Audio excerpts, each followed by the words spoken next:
अब हम इसमें डालेंगे खीरा। तो खीरा को यहाँ पर मैंने कद्दूकस कर लिया है और उसका जो पानी था उसे निचोड़ दिया है। इससे क्या होगा कि हमारा जो खीरा है वो जल्दी सूख जाएगा और हमारी मिठाई जल्दी से तैयार हो जाएगी। तो यहाँ पे खीरे को डाल देना है हमें और फिर अब हम इसे मीडियम फ्लेम पे अच्छे से भून लेंगे। तो यहाँ पे थोड़ा सा और खीरे को मैंने कद्दूकस करके इसमें ऐड कर दिया है। तो अब हम इसे बिल्कुल अच्छे से भून लेते हैं जब तक कि अच्छी तरह से सूख नहीं जाए। फ्रेंड्स, ये देखिए खीरे का जितना भी एक्स्ट्रा पानी था वो सूख चुका है। तो या अब हम इसमें डालेंगे गाढ़ा किया हुआ दूध। यहाँ पर मैंने लगभग 1.25 लीटर दूध को गाढ़ा करके रखा हुआ है। आप इसके जगह पे खोए का इस्तेमाल भी कर सकते हैं, लेकिन मैं दूध इसलिए डाल रही हूँ कि दूध के साथ थोड़ा सा मैं खीरे को भूनूंगी, इससे इसका जो टेस्ट है वो बढ़िया आता है। और खोआ अगर आप डालते हैं तो वो ज़्यादा देर आप उसे नहीं भून सकते हैं, क्योंकि खोआ ऑलरेडी सूखा हुआ रहता है, ड्राई रहता है। और दूध के साथ अगर हम थोड़ा सा खीरा को पकाएंगे ना तो वो ज़्यादा टेस्टी होता है। तो खोआ भी बहुत बढ़िया ऑप्शन है, खोआ भी आप डाल सकते हैं, लेकिन यहाँ पर मैं दूध का इस्तेमाल कर रही हूँ। तो अब हम इसे हल्का सा पका लेंगे दूध के साथ और उसके बाद हम इसे भूनेंगे। यहाँ पर मैंने 2 मीडियम साइज़ के खीरे का इस्तेमाल किया है। तो अब हम इसको दूध के साथ पका लेते हैं। बहुत ही जल्दी रेसिपी बनकर के तैयार हो जाती है। लगभग 10 मिनट में हमारी जो मिठाई है वो बनकर के रेडी हो जाएगी। तो इसमें हल्का सा हम फूड कलर डालेंगे बढ़िया दिखने के लिए, ये बिल्कुल ऑप्शनल है।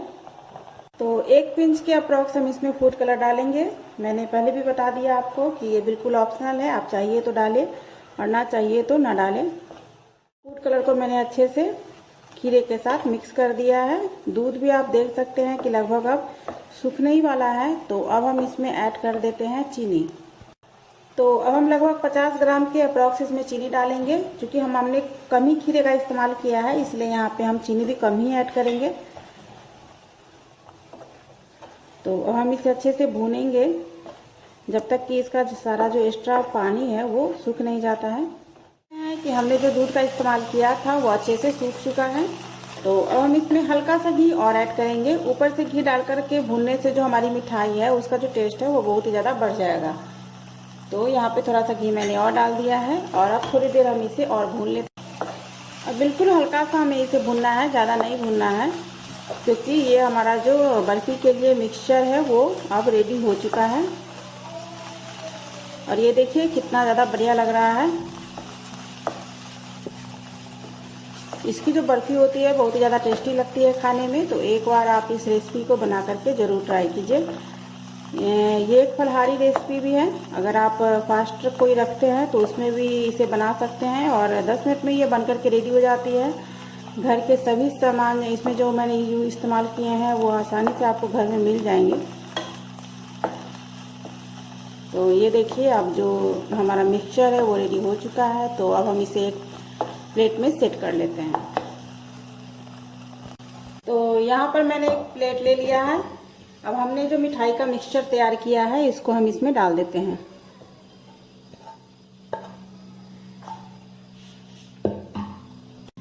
अब हम इसको फैला लेंगे और फैलाने के बाद हमें इसे चिकना कर लेना है।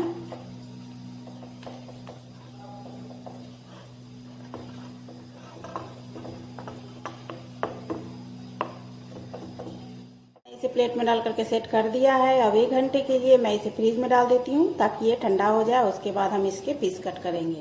देखिए फ्रीज में डालने के बाद हमारी जो बर्फी है वो बिल्कुल सेट हो चुकी है। तो हम इसके पीस कट करेंगे।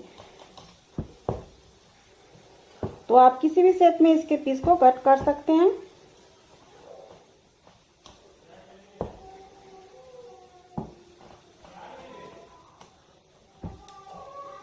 तो अब मैं एक पीस को निकाल करके आपको दिखाती हूँ। ये देखिए मैंने एक पीस को निकाल लिया है। इसी तरीके से हम बाकी पीस को भी निकाल के अलग लेना है और उसका जो ऊपर का छिलका है उसे निकाल करके हमें हटा देना है। देखिए मैंने जो छिलका है उसे निकाल करके अलग कर दिया है। अब हमें इसे कद्दूकस कर लेना है। तो यहाँ पर मैंने एक थाली ले लिया है और हम इसे कद्दूकस कर लेते हैं। तो हम इसके 2 पीस कट कर लेंगे। इस तरीके से कद्दूकस करने में आसानी होगी। ये जो टुकड़ा है वो बहुत बड़ा है। तो यहाँ पर मैंने 2 पीस इसके कट कर लिए हैं और अब हमें इसे इस तरीके से कद्दूकस कर लेना है। ये देखिए अब मैं सारे को कद्दूकस कर ली हूँ इसी तरीके से। सो फ्रेंड्स ये देखिए सारे लौकी को मैंने कद्दूकस कर लिया है। तो अब हम नेक्स्ट स्टेप करेंगे। तो यहाँ पर मैंने एक कढ़ाई ले लिया है और अब हम इसमें डालेंगे 1 चम्मच देसी घी। कोई भी स्वीट रेसिपी अगर आप घी में बनाते हैं तो वो बहुत ही ज़्यादा टेस्टी बनेगी, तो इसीलिए आप यहाँ पे घी का ही इस्तेमाल करें। अब हम इसमें डाल देते हैं कद्दूकस किए हुए लौकी को।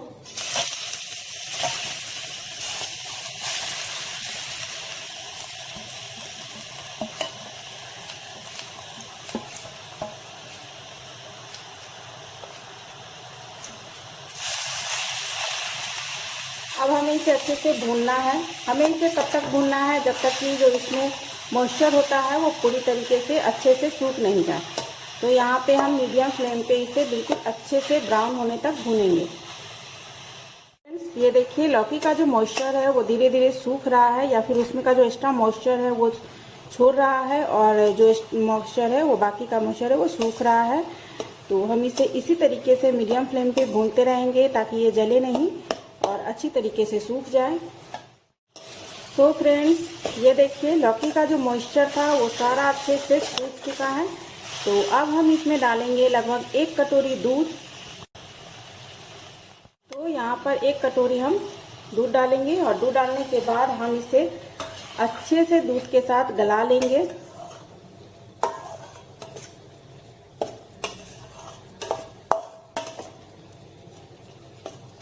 जब हलवा अच्छे से गल जाता है तो उसका जो टेस्ट होता है वो बहुत ही अच्छा होता है, स्पेशली लौकी का हलवा। तो अब हम इसे अच्छे से इसके गलने देते हैं और फ्लेम को मैंने बिल्कुल लो कर दिया है। फ्रेंड्स ये देखिए हमारी जो लौकी है वो अच्छे से पक भी चुकी है और इसका जो मॉइस्चर है वो भी सूख चुका है। तो इस स्टेज पे हम डालेंगे फूड कलर। फूड कलर बिल्कुल ऑप्शनल है, आप चाहे तो डालें और ना चाहे तो ना डालें।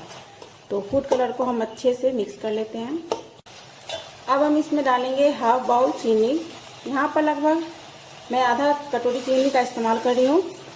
फूड कलर का इस्तेमाल सिर्फ रेसिपी को अच्छी दिखाने के लिए किया जाता है, इस पर का जो टेस्ट पे कोई असर नहीं होता है। इसलिए अगर आप घर में बनाते हैं तो इसे स्किप कर सकते हैं। और अब हम चीनी से निकलने वाले मॉइस्चर को भी अच्छे से सुखा लेंगे, क्योंकि चीनी डालने के बाद थोड़ा सा मॉइस्चर उसमें से भी निकलता है। तो यहाँ पे उसे हम अच्छे से सुखा लेते हैं। गैस के फ्लेम को हमें बिल्कुल मीडियम ही रखना है। सारा प्रोसेस हमें मीडियम फ्लेम पे ही करना है। तो फ्रेंड्स आप देख सकते हैं कि चीनी से जो मॉइस्चर निकला था वो भी अब लगभग सूख चुका है और अब हमें इसे ज़्यादा नहीं सुखाना है, नहीं तो हमारा जो हलवा है उसका जो टेस्ट है वो गड़बड़ हो जाएगा। अब जब भी आप लौकी का हलवा बनाएं तो उसे हल्का सा गीला छोड़े तो वो खाने में ज़्यादा टेस्टी लगता है। अगर आप पूरी तरह से उसे ड्राई कर दीजिएगा तो फिर वो खाने में उतना टेस्टी नहीं लगता है जितना टेस्टी ये हलवा लगता है। तो अब हम गैस के फ्लेम को ऑफ करेंगे, क्योंकि हमारा जो हलवा है वो पूरी तरह से रेडी हो चुका है। फ्रेंड्स हमारा बहुत